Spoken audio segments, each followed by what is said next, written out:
soir pour cette assemblée du conseil d'administration du 7 mai. Je vous présente des gens qui m'accompagnent. Vous les connaissez certainement, c'est la tradition de le faire. D'abord, à ma gauche, c'est Marvin Rottrand, conseiller de ville de Côte-des-Neiges, Notre-Dame-de-Grâce, qui est vice-président du conseil d'administration. Bonsoir, Marvin. À ses côtés, Claudia Lacroix-Perron, représentante des clients du transport collectif. Bonsoir. Marie Plourde, conseillère d'arrondissement du district. Il y a du feedback, alors pendant que vous l'ajustez, je continue. Il y a Sylvie Tremblay aussi à l'extrémité, secrétaire générale et directrice exécutive des affaires juridiques. À ma droite, à votre gauche, Carl Desrosiers, directeur général. Bonsoir, M. Desrosiers.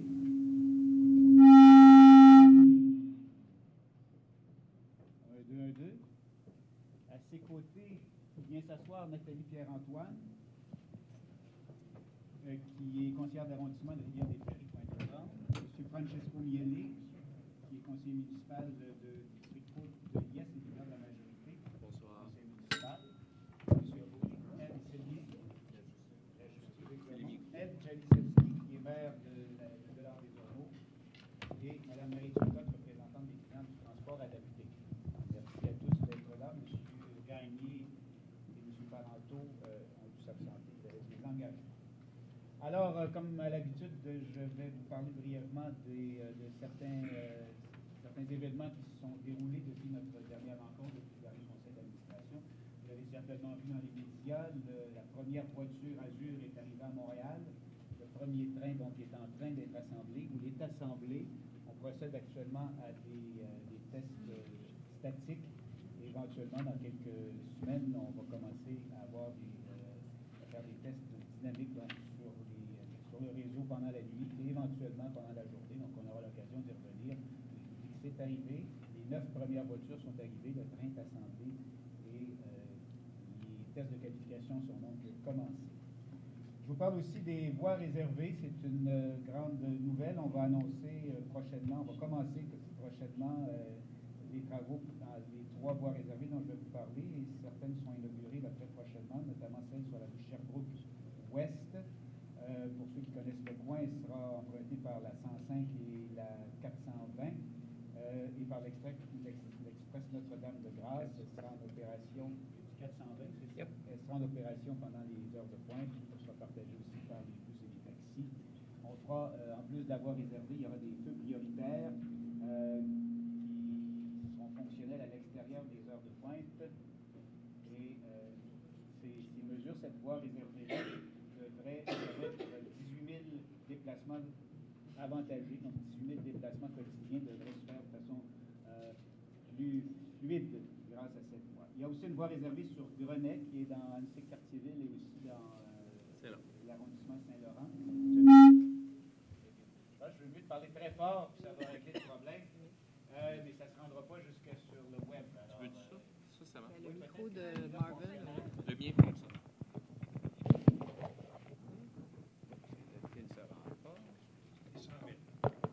Je vais me tasser par ici. Alors, ça va mieux comme ça? Oui. Ça va, je vais parler dans celui-là. D'accord? Alors, la voie réservée sur Grenet, donc, sera sur une longueur de 4,9 km. C'est un axe très achalandé. C'est la ligne 64 et la 468 qui va circuler là. Ça part de Côte-Vertu, si je ne me trompe pas. Et donc, c'est un aménagement là, qui sera fait au cours des prochaines semaines. Et la voie réservée sur Viau, qui, elle, sera notamment à Rosemont, Petite-Patrie, et dans Hochelaga-Maisonneuve. C'est une voie de 5,8 km qui a une particularité qui sera un projet pilote pour permettre de voir comment on interagit. Donc, c'est une voie partagée bus-vélo. On va faire le marquage au cours des prochaines semaines et si tout se passe bien, ça devrait être inauguré d'ici la fin juin.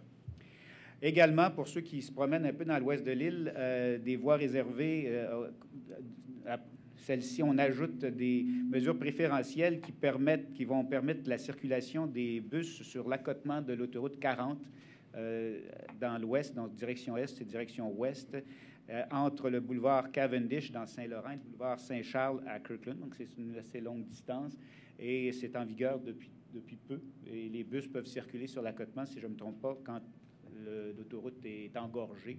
Donc, les automobilistes qui sont pris dans la circulation verront passer à côté d'eux des clients satisfaits qui se rendront à la maison plus rapidement grâce à cette mesure qui est nouvelle pour nous. C'est déjà depuis un bout de temps sur la 15 en direction nord, mais ce sera maintenant permis sur la 40 sur le territoire de l'île. Également, on commence des travaux de réaménagement au terminus Fairview.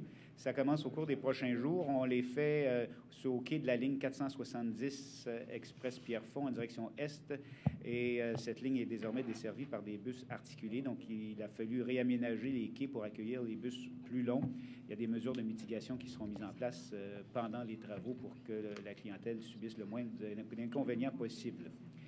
Et puis, je vous dis qu'on lance un concours. S'il y a des artistes qui sommeillent en vous, on lance un concours pour léguer une œuvre d'art au métro de Bruxelles. Vous savez qu'on a un programme d'acquisition et d'installation d'œuvres d'art dans le métro de Montréal. On a participé il y a quelques années à un échange aussi avec le métro de Paris. Bien, là, on participe à un échange avec le métro de Bruxelles. On va donc offrir une œuvre au métro de Bruxelles, la station Trône, en 2016. Le métro de Bruxelles célébrera ses 40 ans. C'est 40 ans, 2016. Nous célébrerons nos 50 ans. Donc, la station, le métro de Bruxelles va aussi nous offrir une œuvre d'art pour les 50 ans. Donc, nous amorçons donc ce processus-là de concours pour choisir l'œuvre d'art qui sera installée à Bruxelles en 2016. Alors, ça fait le tour des principaux événements du dernier mois. On va passer maintenant à la période des questions. J'invite Monsieur Chouari, s'il vous plaît. Monsieur le Président, je m'excuse, je suis arrivé quelques minutes en retard à cause du transport adopté. Oui. Je voudrais poser une question. Pourriez-vous rajouter mon nom sur la liste? Il était trop tard, il n'y a plus personne. Jean-Yves Gagné. Monsieur Gagné, c'est noté. Alors, Monsieur Chouari.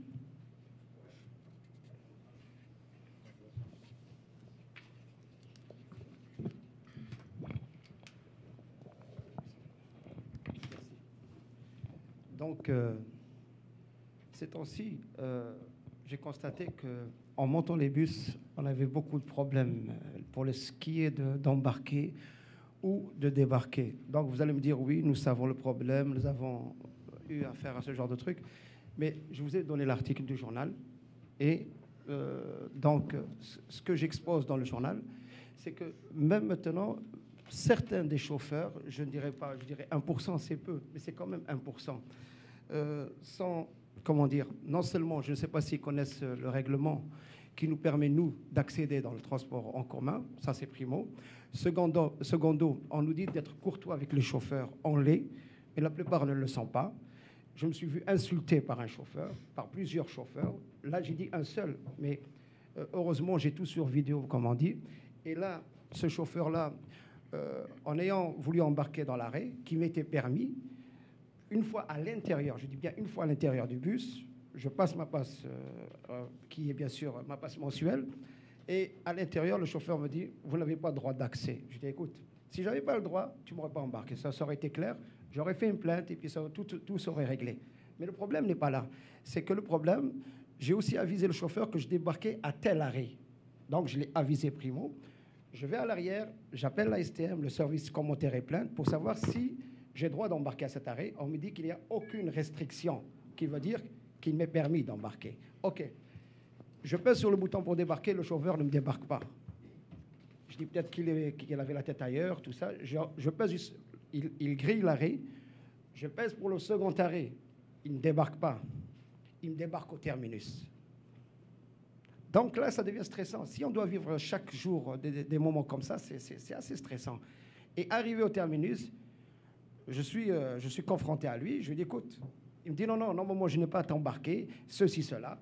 Et puis, excusez, devant l'audience qui est ici, il est même arrivé à me dire de me la fermer à 2 reprises. Mais heureusement, j'ai pris ça sur vidéo, je peux vous l'envoyer, il n'y a pas de problème.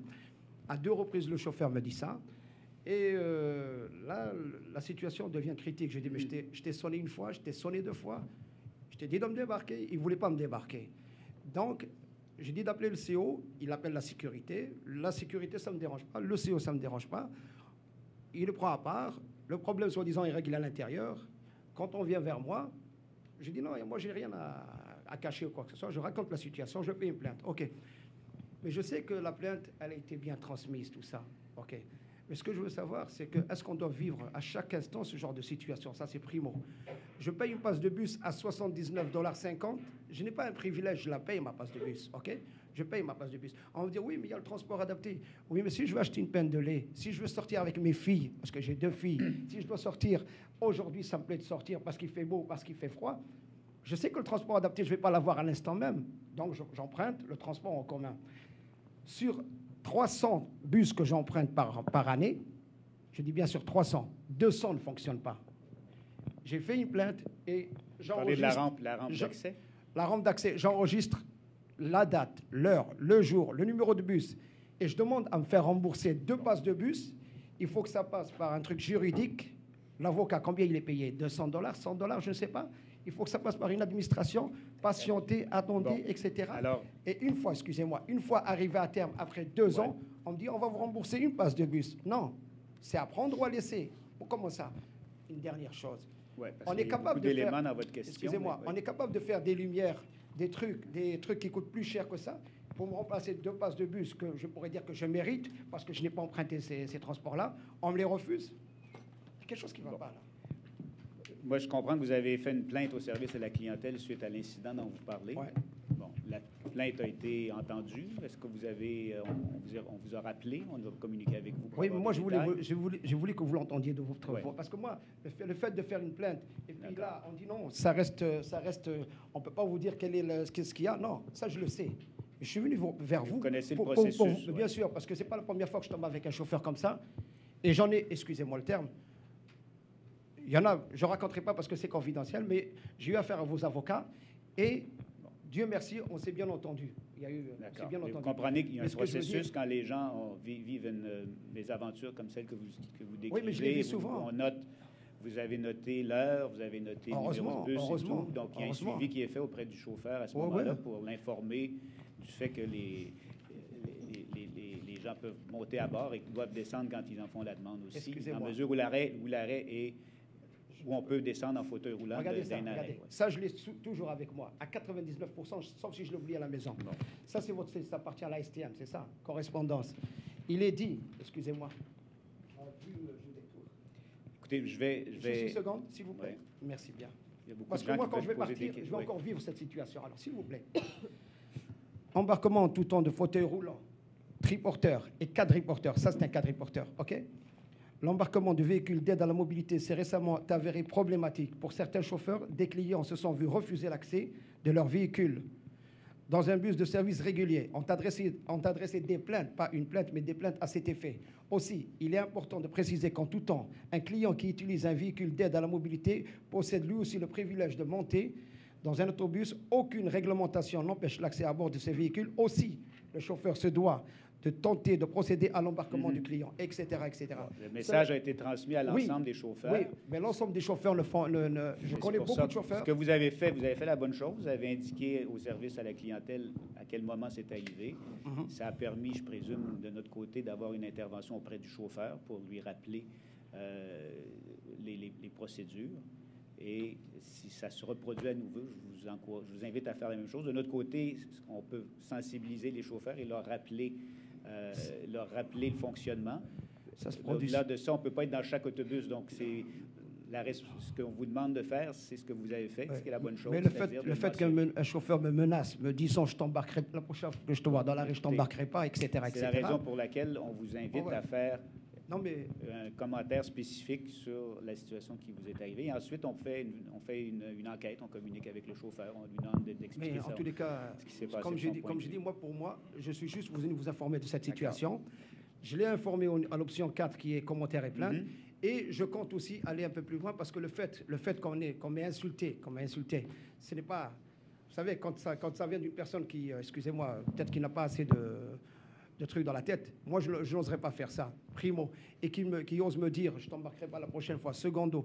Et qui ose me traîner durant tous les arrêts, comme si j'allais faire du tourisme, là, comme si je connaissais pas Montréal, et qui m'amène jusqu'au terminus. Alors, je comprends la situation. Je comprends la situation. Vous comprenez, moi, je la vis. Oui, non, mais je comprends que vous la vivez Merci bien. aussi. je vous encourage à poursuivre la vigilance que vous avez et nous informer s'il y a des comportements qui ne respectent pas les directives. Et pour ce qui concerne de me faire rembourser les passes, ça, je n'ai pas droit. Il y a un avocat qui m'appelle me disant non, on va vous donner un seul pass. Écoute, Ça, vous comprenez qu'on ne peut pas ici ce soir se mettre à négocier ça. Je peux vous donner mes coordonnées. Je peux vous donner mes coordonnées et ça me fera plaisir que vous m'appeliez parce que moi, je veux qu'il y ait quelque chose. Parce que là, je paye une passe et je n'ai pas de service. Donc, j'ai droit à être remboursé. Ça, c'est automatique. C'est comme vous. Si je monte et que je ne paye pas, je suis sûr que le gars de la sécurité va me faire payer. Donc, c'est la même chose, je crois. Bon, je vous remercie. C'est moi qui vous remercie. Bonsoir. Excusez ma... Non, ça va. Je vois votre irritation et je la comprends. Puis, je vous remercie d'être venu ce soir. Monsieur Gilbert Bauer.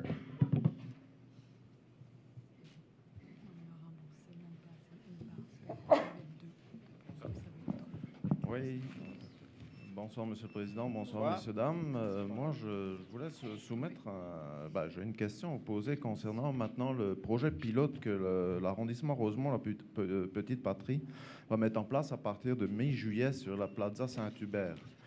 Ils vont supprimer une voie de circulation automobile sur ce tronçon entre Bellechasse et Jean Talon, ce qui va entraîner quelques problèmes avec le bus numéro 30 qui passe sur la Plaza Saint-Hubert. Alors, il y aura une seule voie de circulation. Je voudrais savoir si le bus continuera à circuler sur la Plaza Saint-Hubert à partir de la mi-juillet. Je peux vous dire que moi, j'ai pris connaissance de ça tout récemment. Oui, c'était hier. C'était hier, donc je ne peux pas vous... Mais peut-être M. Rotram me dit qu'il a peut-être... Oui, bonjour, M. Bauer. Je viens ce matin de pris connaissance d'un dossier dans l'arrondissement Rosemont. L'arrondissement a mis un communiqué hier après-midi ou hier soir indiquant qu'il veut faire un aménagement un peu différent, un nouvel aménagement de la circulation sur la rue Saint-Hubert, comprend une voie de stationnement, une voie de débarcadère et une seule voie de circulation en plus de saillies et d'aires d'attente. C'est le premier que j'entends et ça pourrait être problématique pour la circulation de l'autobus. Je ne peux pas émettre une opinion, c'est seulement aujourd'hui, mais j'ai l'intention clairement d'assurer que le STM est consulté. On a certains droits envers les municipalités et les villes. Et si une proposition nuire à le transport en commun, on a vraiment des pouvoirs légaux si on va les exercer.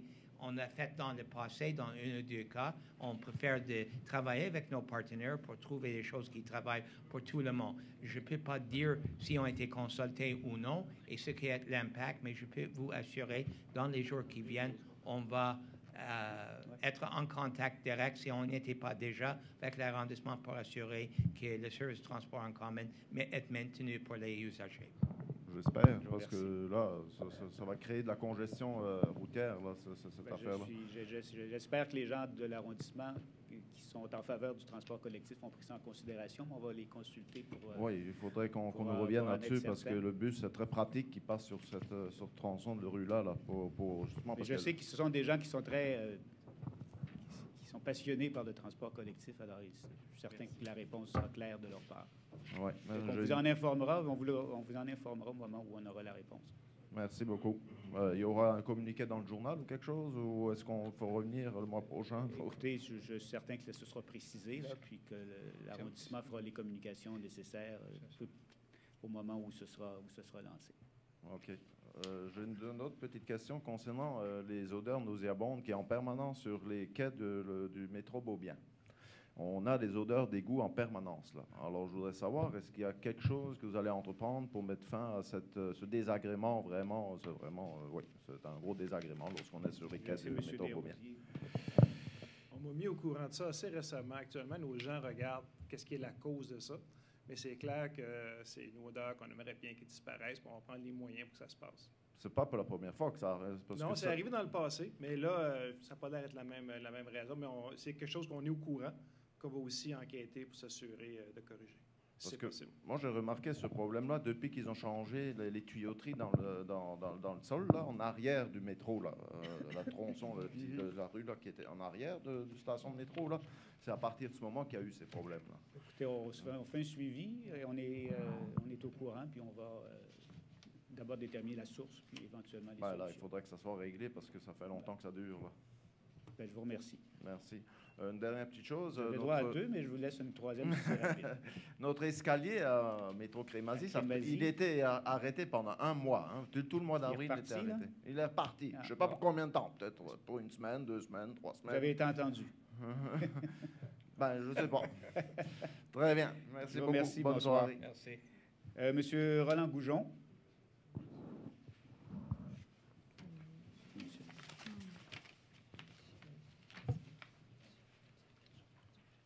Bonsoir tout le monde. Bonsoir. Encore moi. À propos des autobus à la station Lionel Groux, c'est un désastre. Je veux bien croire qu'ils ont essayé de faire des modifications, mais ça n'a pas fonctionné. Les chauffeurs d'autobus, je ne sais pas à quelle année qu'ils ont fait l'école, mais ils savent pas lire. Parce qu'il y a des annonces de dire de fermer le moteur. Ils ne ferment pas le moteur. Quand même qu'ils ferment le moteur, il y en a une qui part, il y en a une autre qui arrive. Fait que moi, là, ma porte patio est là, puis eux autres sont là. Vas-tu être capable de l'ouvrir cet été? Hein? Il y a 115 personnes qui meurent à Montréal de pollution.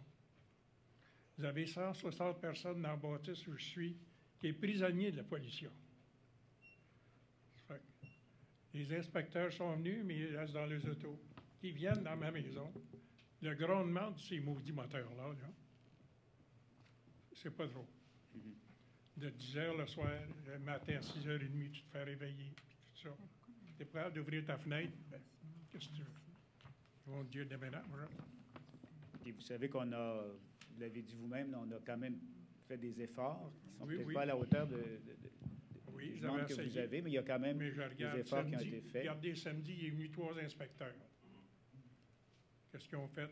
Ils ont débarqué le véhicule. Ils sont mis à jaser tous les 3. Tu lui fais signe, ils ne bougent pas. Tu as entendu, ils sont habitués, les autres, d'entendre les moteurs des autobus. Mais moi, je ne suis pas habitué. Avant, j'avais un logement tranquille avec madame qui demeure en bas de chez moi. Mais moi, les tuyaux d'émanation des autobus, c'est juste à ma hauteur. Il y a un champ à côté. Prenez-les donc, ce maudit champ-là. Ou bien non, réduisez les autobus. C'est toujours pour l'Ouest. Ça, c'est des autobus qui viennent de la Chine, de Dorval, puis tout ça. Ouais, puis là, vous en avez fait pour l'Ouest encore. Là. Qu'est-ce qu'ils ont, ces gens-là, contre nous autres? De mieux que nous autres. Écoutez, je ne sais pas, il faudrait remédier à ça. Ça n'a pas de sens. Cet été, qu'est-ce que je vais faire, moi? Je sais que vous êtes vous venez tous les mois depuis quelque temps. C'est un dossier qui vous préoccupe, qu'on prend au sérieux, puisque ça a été mal on a tenté de prendre des mesures pour atténuer la situation. Ça s'est peut-être amélioré un peu, mais pas suffisamment peut-être à votre satisfaction. Monsieur Rotran voudrait ajouter quelque chose. Bonjour, M. Goujon. Je sais que vous êtes un peu déçu. Vous êtes ici, je pense que ça c'est la 3e fois. Oui, la 3e fois. Bon, nous avons donné certains mandats, la division autobus, sous M. Poisson, faire certains efforts directs avec les chauffeurs. On a des inspecteurs en place, on envoie des instructions à tous les chauffeurs, ils doivent couper le moteur, tout ça. Mais j'aimerais vous assurer, on regarde le big picture, plus que ça. J'ai demandé certains renseignements pour mieux comprendre le dossier, renseigner l'ensemble des conseils d'administration. Le dossier produit des consultations publiques. Il y a 2 qui étaient tenues, une en avril 2012 et puis une grande que le STM a faite le 21 juin 2012, avec l'arrondissement, avec les élus, avec les citoyennes, avec les usagers de transport en commun. Et j'ai regardé les préoccupations des gens. La préoccupation principale qui est exprimée, surtout par les élus du secteur à l'époque et les gens qui sont là, est que la piste cyclable va être coupée par l'ouverture de la rue Green et une nouvelle à la piste de premier chemin de fer. Ça, c'était la première préoccupation. Mais les autres, l'aménagement de la rue Green générait peut-être un îlot de chaleur.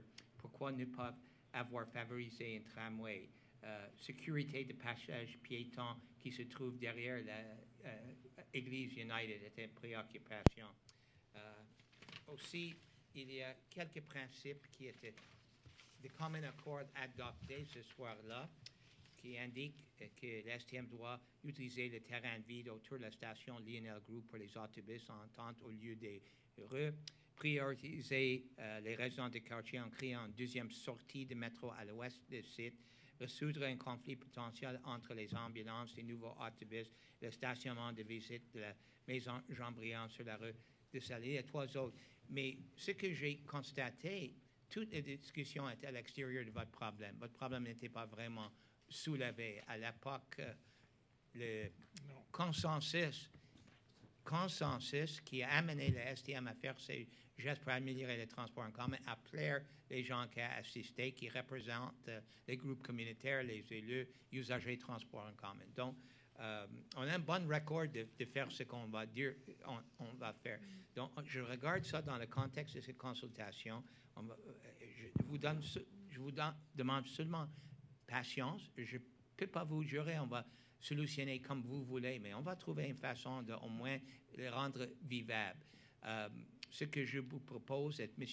Poisson, son division, va continuer de faire la surveillance et monitoring, et nous, à notre niveau, va regarder ce qu'on peut faire qui est plus structurel ou stratégique. Bien, s'il y a un moyen de diminuer un peu le trafic, ce serait l'idéal. Je vous remercie. Merci. Merci à vous. Bonsoir. Monsieur Craig Sauvé.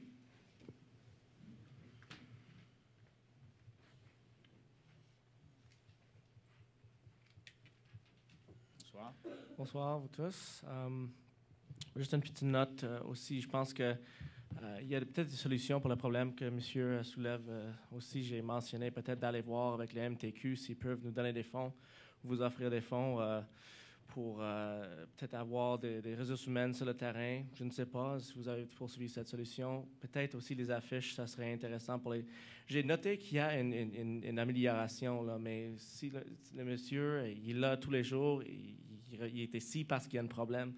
Donc, je ne sais pas, je sais qu'il y avait des consultations à l'époque. Il y avait peut-être, ce n'était pas soulevé, mais s'il y a quelque chose qu'on peut faire de plus, je sais qu'il y avait déjà un effort mis de l'avant, c'est excellent, merci beaucoup, mais il y a un problème clairement, là. Je ne sais pas quoi le plus, mais... On n'estime pas que le problème est réglé, c'est clair. Ouais. Alors, il y a d'autres mesures à prendre, il y a d'autres choses à faire, mais il faut qu'on travaille ensemble, effectivement, pour essayer d'améliorer la situation. OK. Mais ma question, en tout cas, était à la recherche de l'information concernant le parachèvement 1 de la A19, parce qu'il y avait des autobus qui vont passer par la 19, puis c'est une ligne réservée d'autobus. Je demandais comment vous allez faire le lien avec eux autres. Je sais que c'est un projet plus at large, mais s'il va y avoir plus d'autobus venant de Bois-le-Filion... Papineau? Yeah. Papineau. Ouais, oui. C'est un projet... L'autoroute Papineau, je l'appelle avec affection. Je suis sarcastique. Mais non, il va y avoir un projet de ligne réservée d'autobus sur la A19. Donc, ça va venir à Montréal. Je me demandais si vous avez comme des plans pour faire le lien. J'imagine qu'il y avait des consultations entre, cette fois, la MTQ. Et aussi, pour l'autre grand projet dans l'Ouest, je me demandais si vous avez exprimé une préférence quant au projet Train de l'Ouest, parce que c'était à l'heure de jour, ces jours-ci, avec l'AMT, il y avait quelque chose qui coulait, disant peut-être ça va desservir, je pense, le centre Fairview. Là, il y a un énorme terminus de la STM. Donc, je me demandais qu'est-ce que... Pour le Train de l'Ouest, rapidement, l'AMT travaille actuellement avec les partenaires à produire un document, une analyse. On participe comme partenaire à l'analyse. Donc, on a fourni de l'information et tout, mais on n'est pas... c'est pas la STM qui va décider. On évaluera la situation quand la décision finale sera prise. Mais même chose pour l'autoroute 19. C'est un projet qui a été annoncé l'an passé. Il y a eu un changement de gouvernement. Est-ce que c'est encore un projet qui est sur les tables à dessin? On n'en est pas là encore et nous intégrerons à ce projet-là s'il existe. Mais vous savez que ces projets-là, ça prend du temps avant de se réaliser. Fait qu'on a encore le temps de voir arriver l'autobus et de s'adapter au moment où ça se produira. Je ne sais pas si M. Desrosiers veut rajouter. Tous ces projets-là, il y a une table de partenaires où on participe comme expert. Puis ce qu'on voit normalement, on va donner notre opinion. Souvent, c'est nous qui avons l'expertise. Tout ce qui est rail, on a l'expertise, on le donne. Mais ce qu'on va surtout beaucoup regarder, c'est les études de transport puis l'impact sur notre réseau. Fait que oui, à chaque fois que c'est fait, comme dans le cas du PMO dans l'Ouest, J'ai même été participer à quelques rencontres. C'est vraiment voir comment on devrait reconfigurer notre réseau. Fait que nous, on est très au courant de ça. Personnellement, sur ce projet-là, je n'ai pas le détail actuellement, mais à chaque fois que la MTQ, depuis quelques années, fait une reconfiguration ou des travaux, des choses de ce genre-là, il nous implique et là, on regarde l'impact sur notre réseau. Donc, c'est exactement ça. Ce serait quoi l'impact? Donc, la A19, c'était Julie Boulet dans l'époque, le Parti libéral. Là, c'était aussi annoncé par M. Gaudreau, le ministre, et j'imagine, donc, c'était annoncé au début par les libéraux, puis après par la PQ. J'imagine que ça existe encore, ce projet de la A19. Donc, il faudrait avoir... j'imagine que vous avez gardé déjà comment vous allez... Quelque part, on va rentrer dans les dossiers, là, mais on a beaucoup de dossiers en même temps. Puis il y en a qui sont plus actifs que d'autres, je vous dirais. OK. Sur le train de l'Ouest, j'ai compris l'étude pré-feasibility n'a pas parlé des nouveaux rails et différents trajets, mais d'amélioration, élargissement, un autre rail dans la même emprise pour augmenter la service jusqu'à un facteur de 3, c'est-à-dire 3 fois plus de trains par jour. Ça, c'était le projet. J'imagine, avec le gouvernement actuel en place, les chances de ce projet a devenu beaucoup plus concrètes et réelles que c'était avec le dernier gouvernement. Mais à ce moment-là, on n'a pas eu un chiffre de ce que ça va coûter, pas seulement pour upgrade des rails, mais aussi pour des wagons et des locomotives, things like that. Et aussi l'impact sur les traverses à niveau qu'il va traverser. Donc, il y a beaucoup de questions qui restent, mais certainement, comme M. Desrosiers indique, chaque fois qu'il y a un projet qui touche l'Agence métropolitaine de transport, un projet de MTQ, on est consulté aussi sur l'impact sur le réseau. Est-ce que vous avez juste, parce que je n'ai pas eu vraiment les réponses, vous avez donné une préférence quant au train de l'Ouest? Si ça touche le terminus Fairview... On ne fait pas ça, on donne de l'information, on participe à l'élaboration et il y a une évaluation qui est faite ensuite par le gouvernement, savoir quels sont les projets les plus rentables, les plus efficaces, etc. On soumet, on fait notre part, c'est de donner de l'information, c'est de participer à l'ébauche de l'étude, mais on ne va pas jusqu'à faire des recommandations. Il y a M. Tremblay, Michel Tremblay, qui aurait une réponse pour vous, semble-t-il, sur la 19. Oui, bonsoir, monsieur.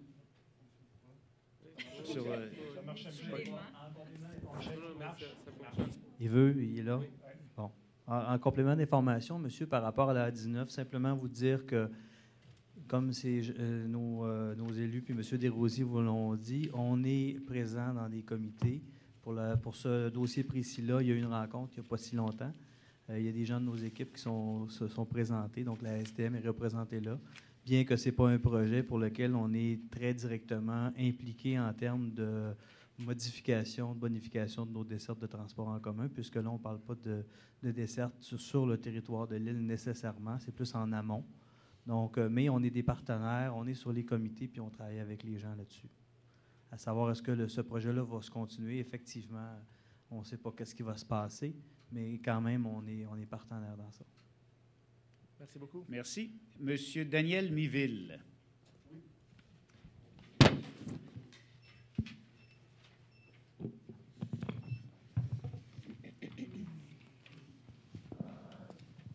Bonjour à tous. Bonsoir. J'écoutais un soir, la semaine passée, des nouvelles. Il y a une nouvelle qui concernait les échangeurs dans les métros. Ils invoquaient dans la nouvelle la possibilité pour certaines stations, d'enlever des échangeurs. Est-ce que c'est vrai ou j'ai rêvé ça? Non, vous n'avez pas rêvé. On a effectivement pris la décision de réduire le nombre de changeurs, mais dans chaque station, il y aura toujours un changeur. Il n'y aura jamais de station sans changeur. Vous savez, il y a des stations où il y a 2 entrées.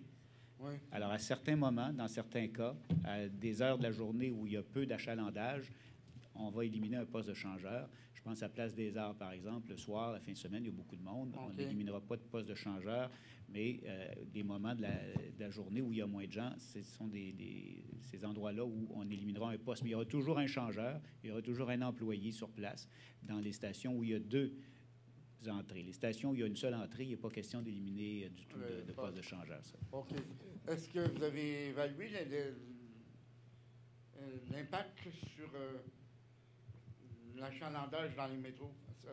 Il y a déjà des stations où il y a Laurier, par exemple, ça fait longtemps qu'il y a un seul changeur. Ouais. Donc, ça fait longtemps que la situation est claire pour les gens. Les gens qui prennent le métro savent que s'ils veulent s'ils veulent parler à un changeur, c'est à l'autre entrée qu'ils doivent se rendre. Il y a les distributrices de titres maintenant, donc les gens achètent leurs billets dans la distributrice. Ils peuvent payer comptant aussi dans la distributrice. Donc, c'est à ce niveau-là, là, ça n'a pas d'impact vraiment sur le service à la clientèle. Monsieur Desrosiers, non, ça va? OK.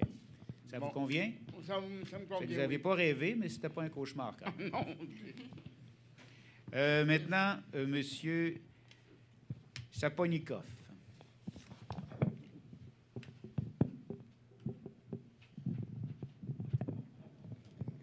Merci. Bonsoir. Bonjour tout le monde. Moi, je représente plutôt même un groupe des usagers de transport. Moi-même, je suis un usager de transport collectif depuis 1995, puis je constate année après année que le service s'empire malheureusement. Et ça concerne pas seulement l'horaire des autobus qui n'est respecté pratiquement jamais. Je peux vous dire que j'utilise les lignes comme 36, 129, 17. Ces 3 lignes d'autobus, c'est très rare quand ils viennent à temps. Ce qui donne comme conséquence que je rate la correspondance. Puis l'autobus que je vais prendre, il passe une fois chaque 45 minutes. Donc, je suis condamné de rester sur cet arrêt pendant plusieurs minutes. Puis, c'est pas vraiment agréable, surtout quand c'est un arrêt qui n'est pas muni d'un abri. Et c'est l'hiver, dehors. Donc, c'est la première chose. La deuxième chose, c'est les compétences des chauffeurs d'autobus. Ce qu'il s'agit. Quand on le demande d'un arrêt d'autobus, où se trouve cet arrêt, le chauffeur d'autobus ne le savent pas, tout simplement. Donc, le chauffeur qui sert la ligne d'autobus, à mon noble avis, il est obligé de connaître son trajet. Donc, s'il y a des arrêts d'autobus que l'usager demande de signaler, ça doit être fait par le chauffeur d'autobus. Moi-même, j'étais plusieurs fois victime quand j'ai demandé de me signaler un arrêt d'autobus. Le chauffeur, tout simplement, a oublié de le faire. Bon, alors je peux vous dire que d'ici la fin de l'année, au cours de 2015, on va implanter un système qui s'appelle iBus. C'est un système qui va vous permettre à la maison, avant de partir, d'aller sur Internet ou de téléphoner, ou si vous avez un téléphone intelligent, vous pourriez le faire aussi avec votre téléphone intelligent qui vous donnera précisément l'heure de passage de l'autobus en temps réel. Là. Ce ne sera pas l'heure planifiée. Et avec ces systèmes-là, si vous appelez au téléphone, vous ne le verrez pas, mais vous verriez sur une carte l'autobus s'en venir. Donc, je ne sais pas dans quel coin vous habitez. Centre-Sud. Centre-Sud, ben, vous sauriez, là, je ne sais pas si vous prenez l'autobus de Maisonneuve, ben, vous sauriez que là, l'autobus est à Delorimier, vous avez le temps de sortir parce qu'il s'en vient. Okay. Donc, vous allez arrêter de regarder l'horaire planifié, vous allez regarder où est l'autobus. Donc là, s'il passe 2 minutes plus tôt, ben, vous allez le savoir, vous allez sortir, vous ne manquerez pas. Parce que j'ai une application externe. Dans ce système-là, en plus, il y aura une voix qui vous dira prochain arrêt. Je ne sais pas moi, Amherst et de Maisonneuve. Donc, et un afficheur qui va vous l'écrire aussi. Est-ce que ça va être seulement par l'entremise de téléphone intelligent? Non, ça sera aussi, si vous... Dans les autobus aussi? Ça sera dans les autobus. Finalement. Il y aura aussi, là, dans l'arrondissement du Centre-Sud, dans certains cas, il y a les nouveaux abribus que vous avez vus. Là. Il y en a qui sont j'ai déjà vu sur là-dessus aussi, vous aurez l'affichage du train du passage du prochain autobus. Si vous n'avez pas de téléphone intelligent, ben si vous téléphonez quand ça sera implanté au service, on vous donnera, en mettant le numéro d'arrêt, à quelle heure l'autobus s'en vient. Puis, comme je vous dis, là, quand on parle dans les 15 ou 20 prochaines minutes, ce n'est pas l'heure théorique, c'est vraiment l'heure réelle parce qu'on sait qu'on va savoir que l'autobus est rendu en dessous du pont Jacques-Cartier et il va être rendu devant chez vous à telle heure. Ça va s'implanter graduellement au cours de 2014 à la fin de l'année, surtout sur le plateau Mont-Royal. Et ensuite, graduellement, en 2015, dans les autres parties de la ville, on va y aller garage par garage. Et pour ne pas tout entrer ça en même temps le même jour, parce qu'on va être certain de bien le roder. Mais d'ici la fin de 2015, là, si tout va bien, l'ensemble des autobus seront munis de ça. Donc, ça vous permettra de mieux planifier vos déplacements. Ça va être une amélioration très importante. Et moi aussi, je peux le prendre, l'autobus. Là, puis moi aussi, des fois, je me demande s'il est passé, parce que des fois, il est passé, puis je n'étais pas là. Mais avec ce système-là, on n'aura plus ce problème-là. On va savoir où est l'autobus, que ça ne sera plus aléatoire de prendre le bus. Ça va être un geste planifié et ça va beaucoup améliorer là, votre relation avec OK. les bus. Mais Quant aux même. arrêts, ben, ça va Ouais. régler cette question-là. Si vous savez que vous voulez débarquer à tel endroit, le chauffeur ne vous le dira pas, mais c'est la voie électronique. Non, ce sera une vraie voie, c'est vrai, c'est une vraie voie. Ce sera la personne qui aura enregistré tout ça qui vous donnera les indications. Une autre chose. Les autobus, ils sont munis d'un arrêt, d'un truc qui descend hein, pour faire embarquer. On dit qu'ils s'agenouillent. Ouais, c'est ça. Moi, ma femme, elle est une personne à mobilité réduite, elle est quasiment handicapée. Puis pour monter dans l'autobus, elle a besoin qu'il descende. À chaque fois quand elle demande au chauffeur de descendre, il fait un petit mouvement de 2-3 cm et il s'arrête. Ma femme, à chaque fois, elle doit demander descendez plus. Roulant ou elle est simplement de la difficulté à marcher? Non, elle a des difficultés à marcher. OK, d'accord. Elle a Donc, difficulté de lever les pieds. La marche est trop haute. La marche est trop haute et surtout quand elle demande encore, elle doit demander 4-5 fois avant qu'il ne le baisse complètement pour qu'elle puisse rentrer. Ça produit chaque jour. À chaque fois, on demande au chauffeur, à chaque fois, il ne le fait pas. Je ne sais pas s'il y a un moyen... Comme j'ai dit à M. Chouari au début, dans ces cas-là, évidemment, la règle, c'est qu'on doit le faire. Donc, il faut noter à ce moment-là, c'est ça? Il faut noter l'heure précisément pour qu'on puisse, nous, ensuite, communiquer avec le chauffeur ou la chauffeur pour leur rappeler les règles. OK. Autre chose. Je sais qu'il y avait un projet pilote au sujet de climatisation des autobus pendant l'été. Est-ce que ce projet a abouti à quelque chose ou non? Je vais laisser M. Desrosiers répondre parce que je ne suis pas certain. J'ai une petite idée, mais je ne suis pas certain. On a fait une évaluation. On a fait des évaluations avec les différents types de climatisation. On a sondé les clients et c'était pas si tranché au couteau que ça. Ça engendre des grands frais. Et ce qu'on a demandé aux manufacturiers, il y a un type, c'est pas de la pleine climatisation, mais c'est plus un refroidissement qui est un peu plus confortable, qui consomme même beaucoup moins de carburant. L'air climatisé régulier consomme énormément de carburant. Ça, je suis d'accord avec vous. Et là, on ne commande pas de bus. Mais les prochains bus, on a demandé à notre manufacturier de vérifier quel serait le coût de cette option-là pour le développer. C'est très populaire en Europe, assez peu répandu en Amérique, mais c'est des choses qu'on examine. Mais comme on n'a pas d'autobus en commande actuellement, ça ne se concrétisera pas avant un certain temps. Il y a toutefois certains bus, comme la 747, qui fait un grand trajet, qui, elle, là, les bus de transport adapté. Les gens en transport adapté demeurent dans le bus beaucoup plus longtemps. Eux, on les met... Et ça coûte moins cher en transport adapté aussi. Est-ce que les autobus qui font la liaison entre, par exemple, station Côte-Vertu et le West Island, ils vont être munis aussi de climatiseurs ou non? C'est un long trajet, c'est très long trajet. Tant qu'on n'aura pas de nouveaux bus, vous comprendrez qu'on ne l'a pas. Quand on aura les nouveaux bus, on va examiner la situation en fonction des coûts et de ce que le manufacturier peut nous offrir par rapport à l'option. Mais il n'y a rien de parfait, même dans le sondage. Les bus complètement climatisés, on n'avait pas un taux de satisfaction de 100 %. Il y en a qui aiment ça, il y en a qui aiment moins ça. Mais ce qu'on sait, c'est que ça consomme énormément de carburant. Ouais, ça, je comprends aussi. Et aussi, le dernier souhait, c'est que l'autobus seront au moins un petit peu plus propres qu'ils sont en vrai. C'est vraiment, ils sont tellement sales qu'on ne peut même pas voir à travers le vitre. Bon, c'est vrai que l'hiver, c'est peut-être un peu plus dur. Là, mais... Même en été aussi. Je vous remercie. Merci. Prends ça en considération. Merci.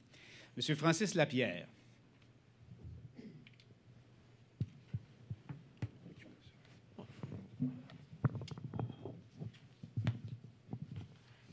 Voilà. Bonsoir tout le monde. Bonsoir.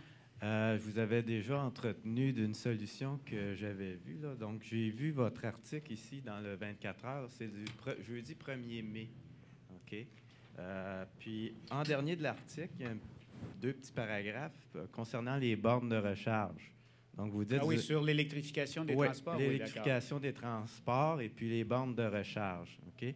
Et puis, vous dites qu'éventuellement, vous risquez d'avoir des problèmes avec les bornes de recharge. C'était pas ce que je disais. Je disais qu'il fallait prendre en considération le fait que, selon la technologie qu'on choisira pour l'électrification de nos autobus, c'est qu'à partir de 2025, on n'achètera que des bus électriques, ce qui nous mènera en 2040 avec le taux de remplacement d'avoir une flotte 100% électrique, mais le mode de recharge qu'on choisira va avoir un impact parce que si on a des bus électriques partout en ville et qu'il faut des bornes de recharge aux 10 km, je vous laisse imaginer le nombre de bornes de recharge que ça prendra. Okay. Et je donnais l'exemple des gens qui ont dit ça n'a pas d'allure. Quand on a dit que Poste Canada allait mettre des boîtes aux lettres communautaires partout, on a dit on n'aura pas de place. Alors, je le disais simplement, imaginez si on rajoute en plus des bornes de recharge. Alors, je proposais qu'on les intègre aux boîtes aux lettres communautaires, là, mais ça n'a pas été retenu comme solution. Cela dit, je voulais simplement mentionner, faire comprendre que ça comportait l'électrification des autobus, des problématiques auxquelles on ne pense pas nécessairement quand on pense à c'est une bonne idée des bus électriques, mais il y a tous ces aspects-là aussi qu'il faut prendre en considération, qui ont des impacts sur les coûts et qui ont des impacts aussi sur les opérations. Donc, les dernières fois, j'avais proposé une solution, OK, avec les panneaux solaires sur le toit. Là, je parle d'une solution. Vous revenez avec votre solution en disant que vous avez réglé le problème des bornes. Oui, effectivement, d'après mes calculs, on pourrait se passer complètement de bornes. J'ai fait de nouveaux calculs. Mais comme on vous avait dit la dernière fois que vous êtes venu... Oui, c'est un peu court. Bien, c'est-à-dire, je vais vous dire la même chose. Il y a des manufacturiers, il y a des compagnies qui produisent et qui font de la recherche actuellement pour trouver de bonnes solutions. La solution idéale n'existe peut-être pas encore. Alors, on vous invite à communiquer avec les fabricants pour leur proposer une solution. Puis on l'évaluera dans la mesure où un fabricant décidait de l'intégrer dans des prototypes. Oui, mais c'est un peu court comme réponse. Parce que, vous voyez, il y a ces gens qui sont à mobilité réduite. Ça ne s'est pas fait du jour au lendemain que Novabus vous a dit, bon, on va intégrer des autobus surbaissés avec rampe d'accès. Ce n'est pas ça qui est arrivé. Là. Il y a des gens qui se sont plaints. Là, après ça, vous avez parlé à Novabus, vous leur avez dit, est-ce qu'on devrait sortir une solution pour régler ce problème-là? J'imagine, là. C'est pas tout à coup Novabus arrive avec une solution sans... Oui, bien, Carl était là à ce moment-là. Là, il va raconter en fait, la qualité numéro 1 d'un bus, c'est d'être fiable. Transporter les clients, c'est de l'art. On ne veut jamais... On endaille les clients. Là. Il faut qu'ils soient sur le coin de la rue à l'heure. Ça, c'est fondamental. Les gens vont travailler en bus. Nous, notre travail, c'est d'acheter des bus qui sont fiables. Et les manufacturiers, ce qu'ils vont faire, c'est suivre des grandes tendances mondiales. Lorsque les planchers bas sont arrivés, il y a eu plein de législations partout autour de la planète. Pas au Québec en premier, mais ailleurs, en anglais, l'American Disabled Act, où tout le monde s'est mis pour prendre le marché, d'avoir les lois ont changé, d'avoir un plancher surbaissé. Et ça a pris un certain temps. On a eu des problèmes au début avec nos rampes de fiabilité, même si le produit existait. Fait que nous, on est vraiment très, très prudents. On veut que le bus, soit le plus fiable possible. Fait que vraiment, si vous avez de bonnes idées, c'est d'aller voir les manufacturiers. Eux sont responsables. Ce serait irresponsable pour nous de prendre de l'argent des citoyens, des tarifs, pour financer de la recherche. Ça ne nous appartient pas. Les tests qu'on fait au niveau électrique, nous, on ne paie rien. C'est payé par les manufacturiers, par les autres gouvernements. Notre travail n'est pas de faire de la recherche et du développement. Notre travail est de donner nos besoins, mais ça appartient aux manufacturiers. Donc, ce n'est pas arrivé à la STM, mais c'est arrivé ailleurs dans le monde. La planète au complet.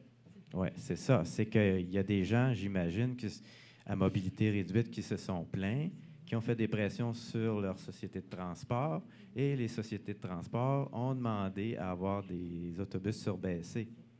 Donc, j'imagine qu'avec les autobus électriques, c'est la même chose. C'est qu'à un moment donné, quelqu'un, quelque part, a vu que sa facture de mazout était trop élevée, puis a demandé... Votre suggestion est très bonne. Nous, ce qu'on fait, on ne dit pas aux manufacturiers, prends tel bidule, fais telle chose. Si on fait ça, il y a un danger. Comme dans le cas des mobilités réduites, on n'a pas dit fais une rampe, on ne fait jamais ça. Ce qu'on dit manufacturier, il faut que ce soit facile pour les gens d'entrer. Et eux, leur travail, c'est de trouver des solutions. Et des gens comme vous, c'est d'essayer de les influencer, de trouver la meilleure solution. L'électrification est un cas. Il n'y a personne qui dit au manufacturier, je veux un bus électrique. Ce que le peuple dit, on veut moins de gaz à effet de serre. Et les manufacturiers, par souci de compétition, vont développer le produit qui est le plus propre possible. Et ça, on fonctionne comme ça. Mais jamais, au grand jamais, la STM va prendre sur elle de développer un nouveau produit. Ça, c'est clair. Merci, M. Je vais juste vous remettre ma nouvelle version. Là. Okay. On peut l'envoyer au Novabus. Okay. Merci. Je vais donner ça à Carl. Alors, Mme Françoise Taube.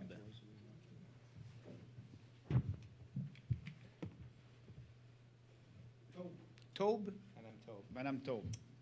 Je m'excuse, Mme Taube.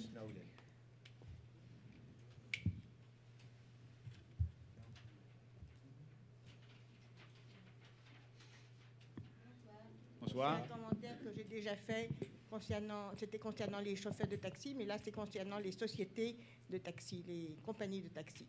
C'est que quand il y a un chauffeur qui ne se présente pas, c'est la compagnie de taxi qui devrait appeler la STM pour dire que le chauffeur va être en retard.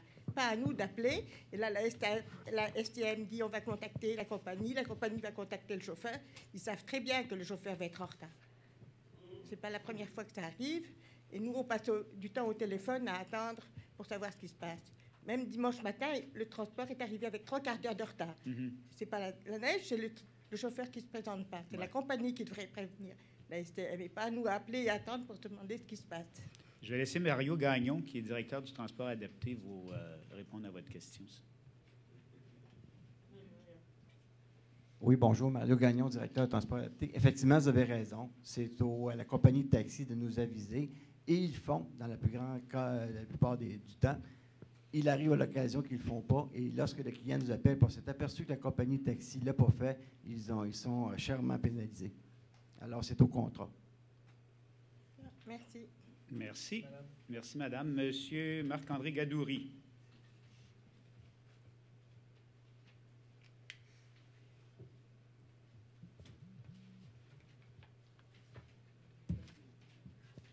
Merci, Monsieur le Président. Est-ce que vous me permettez, avant de commencer ma question, de donner quelques éléments d'information à M. Bauer? Peut-être lui parler... Oui. Bien, vu que vous n'étiez pas au courant non plus, peut-être ça...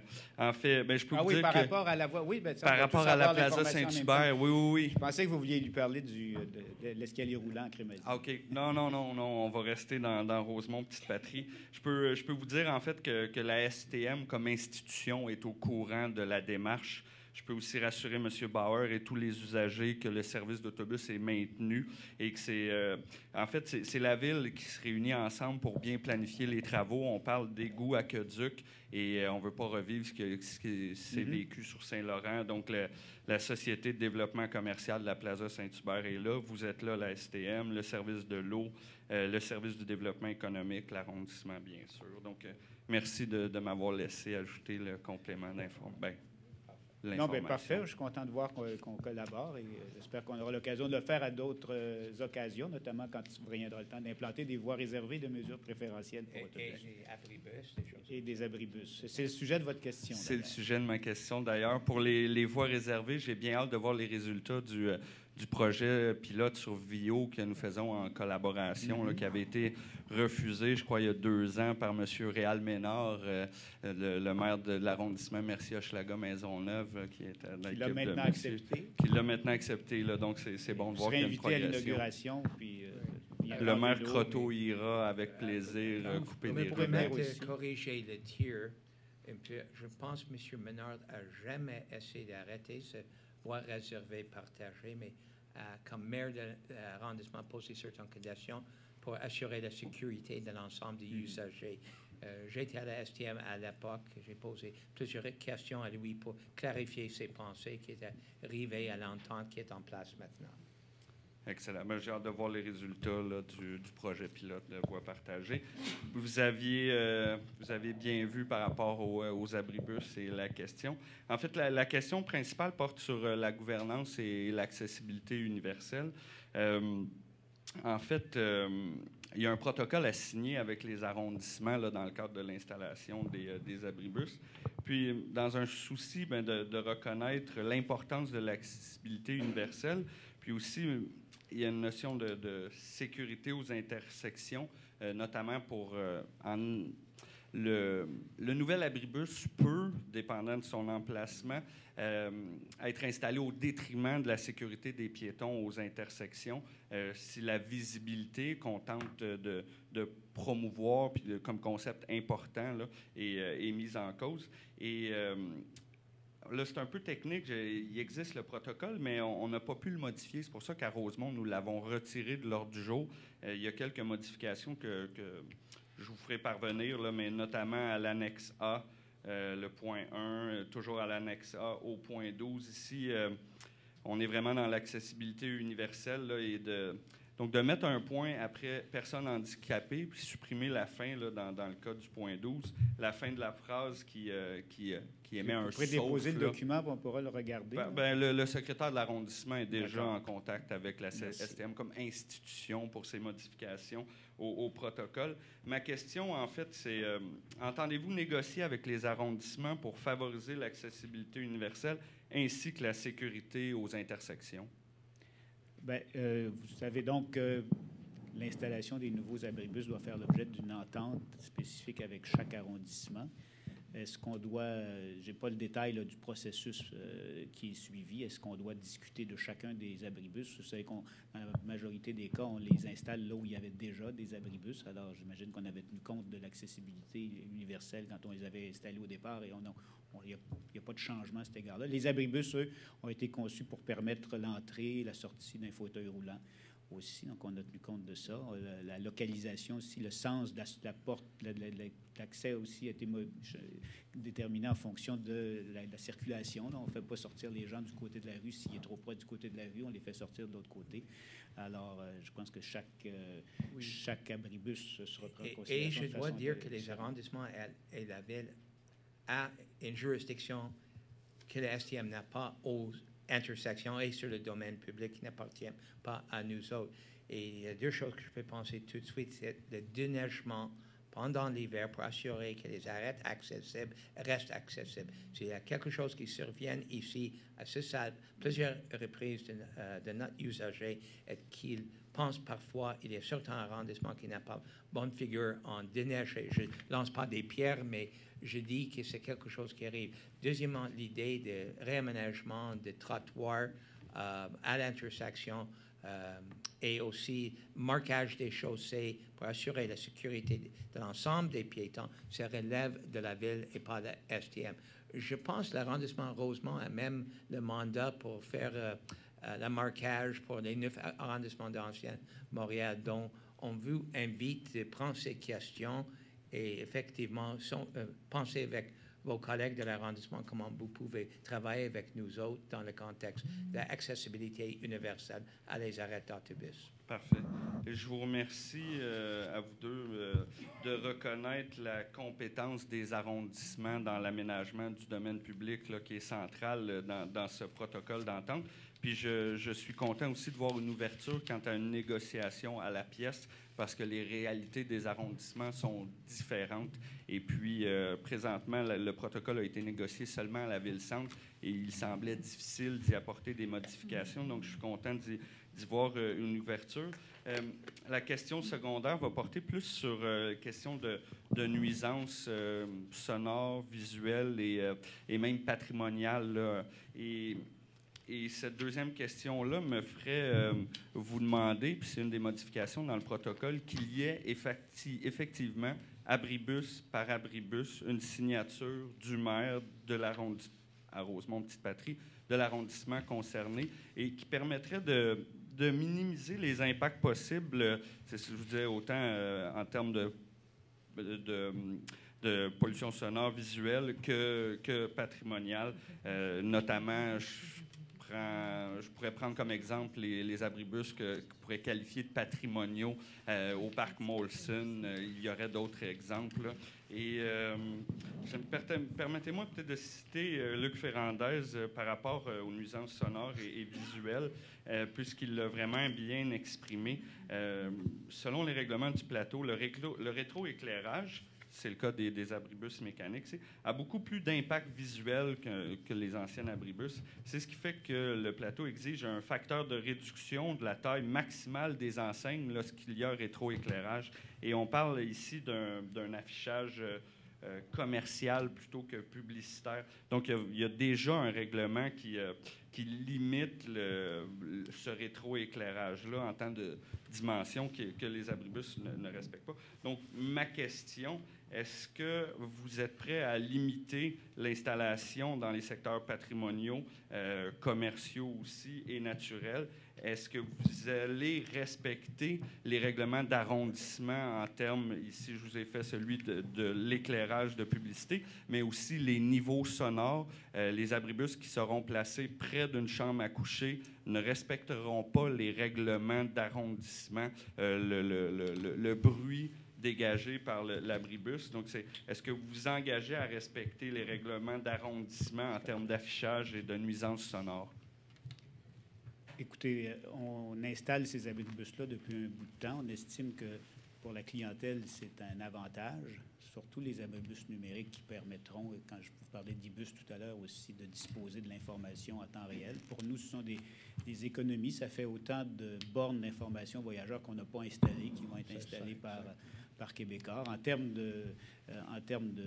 d'entretien, ces abribus-là, les numériques et les autres, sont entretenus par Québécois. Donc, c'est des frais que nous n'avons pas à encourir. La même chose pour le déneigement l'hiver. C'est eux qui s'occupent du déneigement. On estime que c'est un élément dont tout le monde profite. Et vous connaissez aussi les réalités budgétaires de la STM. Ce sont néanmoins des revenus pour nous, ces abribus-là, et on estime qu'on doit remplacer les abribus existants. Puis la plupart des gens les aiment bien, ces abribus-là, parce qu'ils ont un design plus intéressant que les vieux abribus qu'on a qui datent de plusieurs années.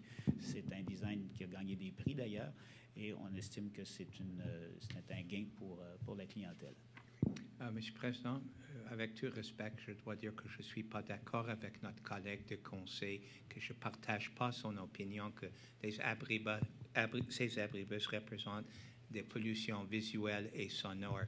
Ces abribus étaient une partie d'un concours international de design, étaient validés par un jury éminent et puis étaient produits des focus groups.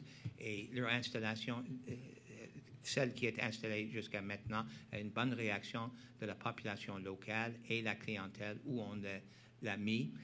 Avec tout nouveau produit, il y a toujours une période de rodage et des ajustements, mais ce me semble, c'est ce que nous avons entendu comme feedback, la réaction est éminemment positive et ils ont des avantages.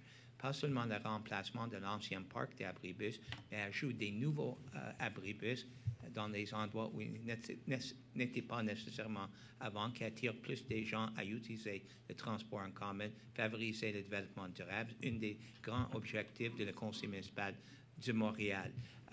Et comme le président a dit, avec l'avantage que ça nous permet information en temps réel et donne à nos partenaires, les arrondissements, la possibilité d'avoir information institutionnelle sur le produit aussi. Donc, j'ai lu les remarques de M. Ferrandez, je ne partage pas de tout, même que vous ne voyez pas assez loin à M. Ferrandez. J'aimerais que vous donniez le produit une chance, allez le regarder, parlez aux gens. Je pense que ça va être un avantage majeur pour l'arrondissement Rosemont comme ailleurs. Et je comprends, il y a beaucoup de demandes pour ça à travers de l'île de Montréal actuellement. Je ne veux pas qu'un arrondissement prenne une décision qui ne favorise pas le transport en commun. Merci. Monsieur Jean-Yves Gagné.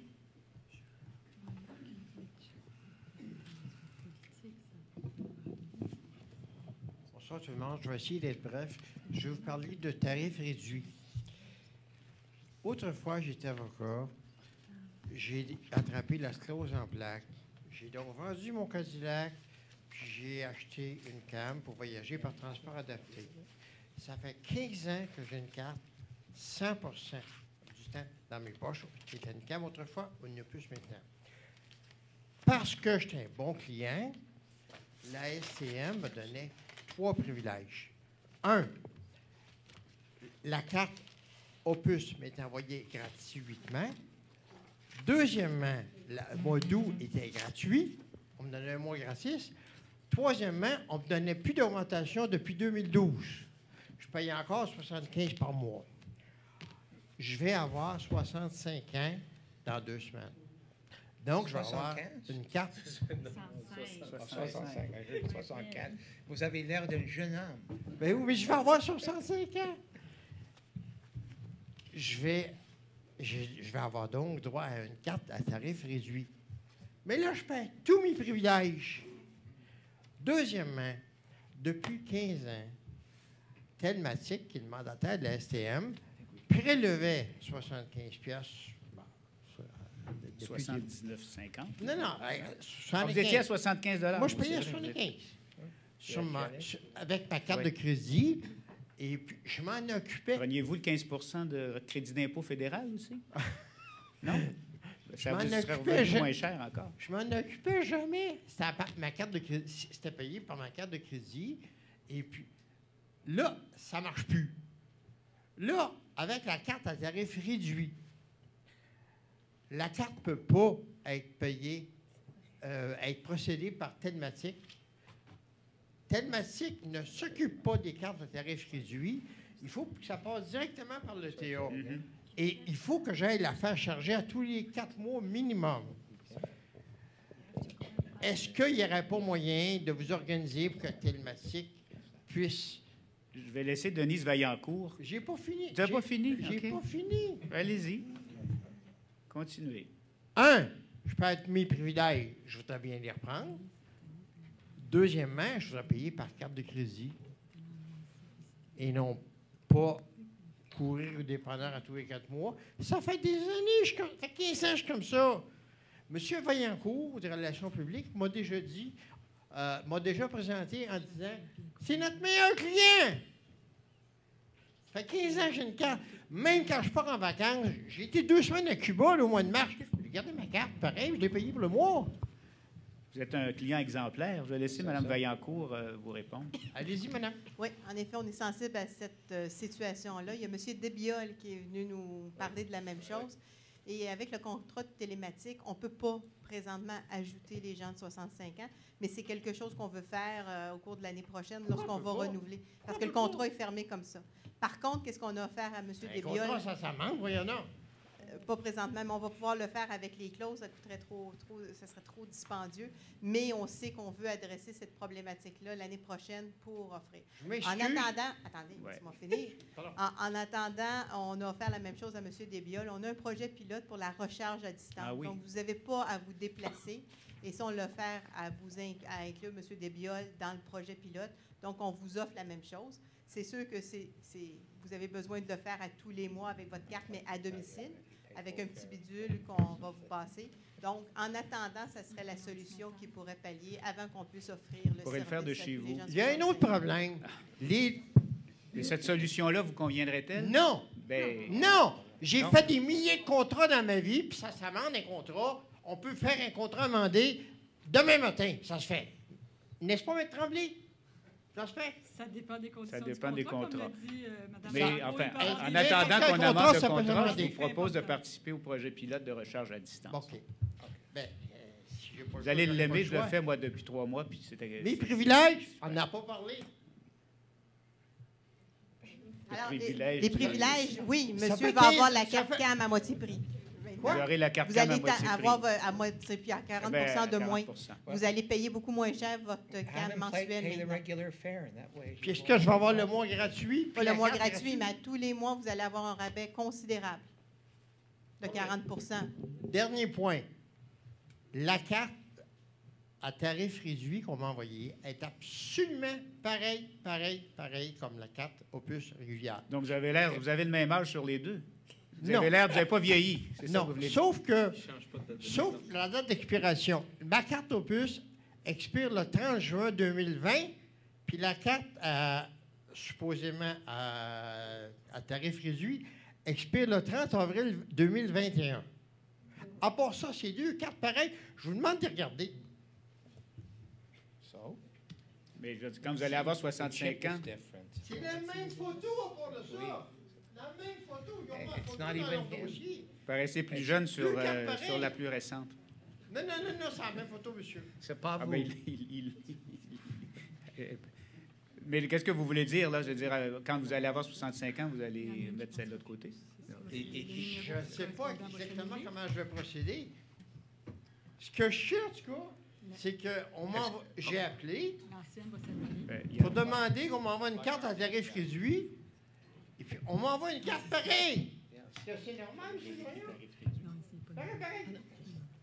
Pareil. Elle est pareille physiquement, mais dans l'encodage, ça ne dit pas la même chose. Ça ne devrait pas être marqué tarif réduit, ça? Je sais pas. l'intérieur. Elle clignote Parce que différemment. dans la puce, C'est sur la puce. Elle va clignoter différemment. Mais ça veut dire que quand... Ça se peut. Philippe, elle va clignoter différemment. Elle va clignoter différemment. Comment je vais procéder pour avoir le bidule que vous me parlez? On a votre numéro de téléphone, on va vous contacter pour Ah non, mais on l'a s'organiser pas. ensemble. Vous allez nous le donner parce qu'il n'est pas sur la liste. Il est. On l'a. Monsieur est inscrit au transport Ça a l'air adapté.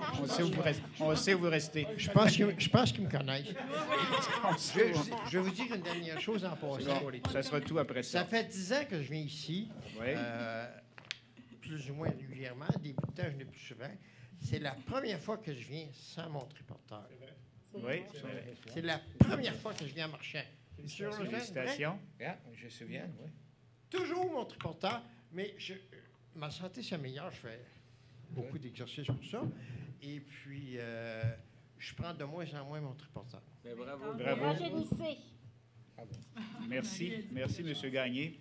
Alors, ça met fin à la période des questions du public. On va passer maintenant à l'ordre du jour. J'appelle l'article 1 de l'ordre du jour. Adopter l'ordre du jour de la présente Assemblée du Conseil d'administration en retirant l'article 14.2. Je propose. Alors, l'article 1 est adopté. J'appelle l'article 2. Article 2. Approuver le procès-verbal de l'Assemblée du Conseil d'administration de la Société tenu le 2 avril 2014. Je propose. L'article 2 est adopté. Maintenant, j'appelle les articles de la rubrique 3, 3.1 à 3.4. 3.1. Autoriser l'exercice de l'option de renouvellement des contrats de l'Humaine Division, Sonepar, Dubois Électrique, Fourniture électrique Ford, Franklin Empire et Corporation d'éclairage Québec pour la fourniture d'accessoires d'éclairage. 3.2. Adjuger des contrats à Prévost, une division du groupe Volvo, Néopar Canada et Baker Transit Parts pour la fourniture de filtres de diverses pièces de ventilation pour autobus urbains. 3.3. Adjuger des contrats à Corporate Express Canada et QRX, groupe de technologie, pour la fourniture de produits de bureau et de cartouches d'encre. 3.4. Adjuger un contrat à CPU Design pour l'acquisition de serveurs, d'unités de stockage et de logiciels. Je propose. Je les appuie. 3 ans.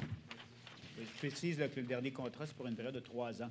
Donc, c'est pour le remplacement donc, de serveurs et d'unités de stockage. La rubrique 4, j'appelle les articles 4.1 et 4.2.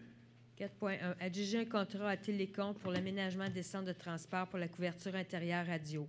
4.2. Adjuger un contrat à Électricité Grimard pour la fourniture et l'installation de l'infrastructure pour les bornes d'information aux voyageurs. Je propose. J'appuie.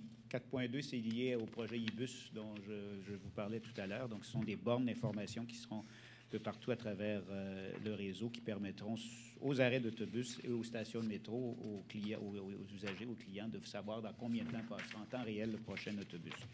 J'appelle les articles de la rubrique 5, 5.1 à 5.5. 5.1. Adjuger un contrat de service professionnel à ECOM Consultant pour l'élaboration de plans d'aménagement industriel. 5.2. Autoriser l'exercice de l'option de renouvellement du contrat de service professionnel à Paris-La Douceur et Associés et groupe Altus pour des projets immobiliers. 5.3. Adjuger un contrat de service professionnel à CIMA Plus pour la préparation, la programmation et l'élaboration des plans et devis de feux prioritaires pour bus. 5.4. Adjuger un contrat de service professionnel à Provencher-Roy et Associés architectes pour divers mandats en architecture.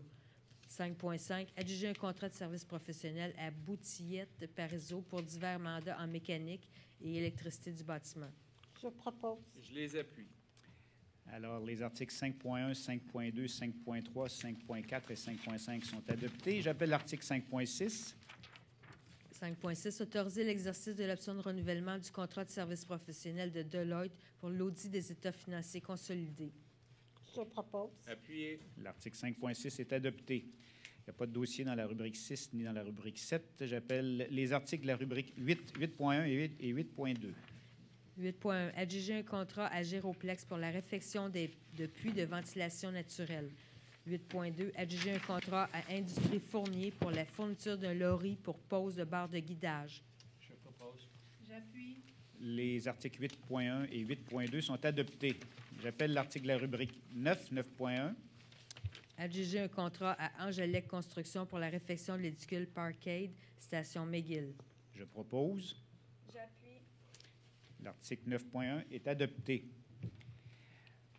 Rien dans la rubrique 10 ni la rubrique 11. J'appelle donc les articles de la rubrique 12, 12.1 et 12.2. 12.1. Autoriser une entente avec 136 996 Canada Inc. dans le cadre de la réfection de l'édicule Union Nord, station McGill. 12.2. Autoriser un nouveau contrat de location d'espace d'entreposage avec Idéal Centre Logistique Montréal. Je les propose. J'appuie. Les articles 12.1 et 12.2 sont adoptés. Il n'y a pas d'article dans la rubrique 13. J'appelle donc les articles de la rubrique 14 de 14.1, 14.3 et 14.4. 14.1. Reconnaître le titre spécial Tram 8 dans le cadre du congrès de l'American Public Transit Association. 14.3. Approuver le renouvellement de la police d'assurance multirisque bien. 14.4. Approuver le renouvellement de la police d'assurance responsabilité civile excédentaire. Je les propose. Je les appuie. Alors, les articles 14.1, .3 et 14.4 sont adoptés. Alors, ça met fin à l'ordre du jour de l'Assemblée régulière du 7 mai 2014. Merci de votre présence. On se retrouve au début juin pour une autre Assemblée. Merci. Au revoir. Merci à tout le monde. Merci aux membres.